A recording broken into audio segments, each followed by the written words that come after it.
this video, I just want to talk about my 5 main college regrets. Number 1, I wish I'd let myself be happier. And when you're in college, you experience so much pressure to perform and to succeed and to plan out your future and to make something of yourself, which are all good things. But I think looking back, I let that pressure affect me towards the end in a negative way, where I began to lose my ability to be happy in the present moment. And when that happens, stress begins to pile up, and you begin to lose your holding on the present. Your life begins to become a series of regrets of the past and hopes in the future. And you're always going to tell yourself, oh, I would have been happier if I'd gotten better grades, or I'll be happier when I graduate, when I get an internship, when I get a job, when I get a girl, when I graduate, when I leave, when I move. And what ends up happening is you end up doing a lot of those things. You graduate, you get a decent enough GPA, you get a job, and you're still not happy. And then you realize that in those 4 years, you never actually learned how to be happier, which is the end goal of everything that we do as human beings. And so in a sense, you end up wasting those 4 years because you learn how to do a bunch of things that don't actually, but you never learn how to appreciate those things because you didn't learn how to appreciate what you already had. So then you end up wishing you could have gone back and been way more grateful for the moments that you had. Number 2, I wish that I hadn't been so lazy. I mean, kind of obvious, in college you would go there for school to learn, to do well in classes, and it's not that I failed all my classes, but I'd say that for the vast majority of them I gave 80% effort. I would start out the class, do pretty well, but as the semester went on, I would start to give 80%. And I would give a lot of excuses. I would say, oh, it's because I have other classes. I want to develop a social life as well. I don't actually care about this class too much. I'm only doing it because I have to. And that's just breeds laziness. And that carries on post-grad. Now that I have a job, I need to learn how to break apart those lazy habits so I can work hard, because if not, it's, I see it in my work. I'm not working to the best of my ability, and that hurts you in the long run. And in college, it's the last opportunity you really ever get for most people to just be able to learn, to spend 40 hours a week just learning something that you love, things that interest you, both your major and your electives. And I wish I had just been more grateful. I wish that I had taken more opportunities to go to office hours, to talk to professors, to really push myself to learn as much as I could, to be the most well-rounded human being I could be. And for that, I wish I could go back and do it again. Because you'll always make excuses when you're in the moment that you'll try harder later, but then those moments come and you say the same thing. I'll do better tomorrow. Number 3. Kind of along the lines of being lazy, I wish I hadn't used ChatGPT.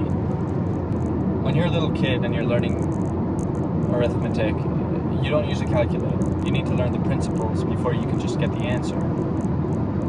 Sure, you can learn how to use a calculator and learn how to do math problems like that, but if you don't actually learn about why 2 plus 2 equals 4, or how to do multiplication or division, everything on top of that, all further knowledge is built upon a shaky foundation.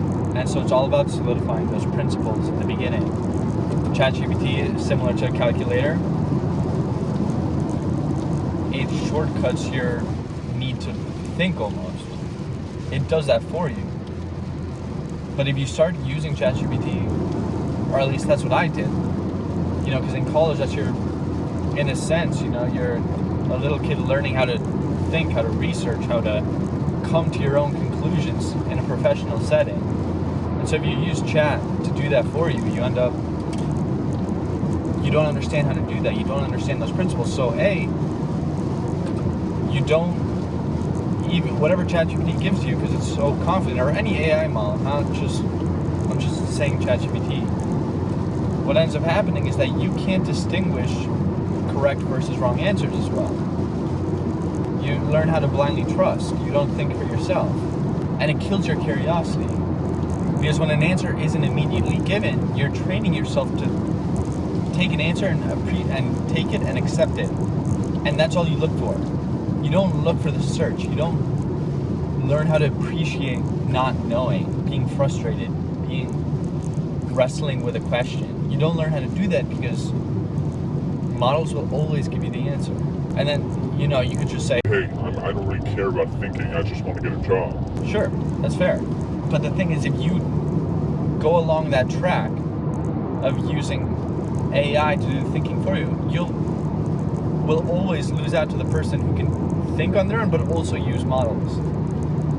And so when you're looking for jobs in an interview, you're going to be much more lost, and you're going to have a much more difficult time if you can't learn to think on your feet when people start to throw you curveballs. Number 4, I wish that I hadn't been so self-centered. Obviously in college, it's all about you.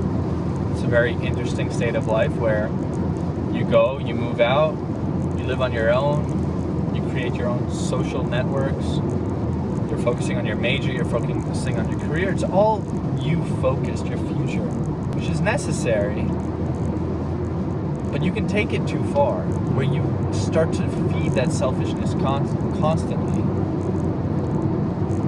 And then for me, I let that kind of turn into anxiety about my future, anxiety about how people perceive me, constantly thinking that I needed to do better. And looking back, I wish that I had kind of just opened my eyes and been like, whoa, I can calm down. The future's gonna come. It's gonna be okay. Let me just focus on what I have to do today, but more importantly, also focus on the people around me.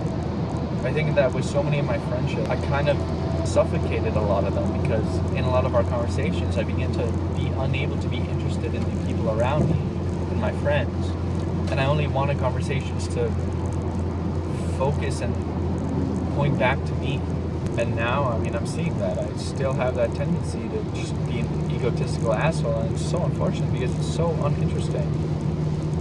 It's so annoying. I know those people. Everyone hates those people. And so it kind of sucks that, in a sense, I became that person. And along those lines, I guess what I regret is that in doing that, I think I closed myself off to a lot of opportunities, to a lot of doors that, maybe you don't see right away, but if you are open and humble and willing to just kind of do things outside of your comfort zone where you might fail, you never know what's going to come out of those experiences. So I wish I'd been a little bit more courageous to kind of forget about myself and forget about my appearance and let myself go into uncharted waters. And number 5, I became cripplingly over-reliant on music. And now I get it. In college, you're like stressed out, everything's new.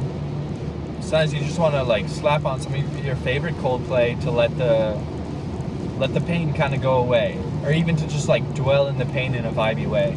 And I regret that because looking back, if I hadn't been I can look back and see a lot of the moments where I was suffering the most, and those went hand in hand with listening to music all the time, putting earbuds in, even in public, and kind of closing myself into this shell of music, this like happy music, angsty guy. I became angsty. I became emotionally stunted because becoming emotionally mature doesn't just end at acknowledging your emotions. I think I got pretty good at that, realizing I was sad, but I learned to, in a sense, love being sad, because when you put on some of your favorite music, you can just relish that sadness and you can focus in on yourself. But I think that after you acknowledge an emotion, emotional maturity is then learning how to live past that emotion, to do what you need to do, to treat people how they need to be treated, to go about your daily life regardless of your emotions. And when you're just putting on whatever music you want to kind of just live in those vibes, you can't do that, because you glorify this emotion to the point where everything around it needs to kind of bow down to whatever you're feeling.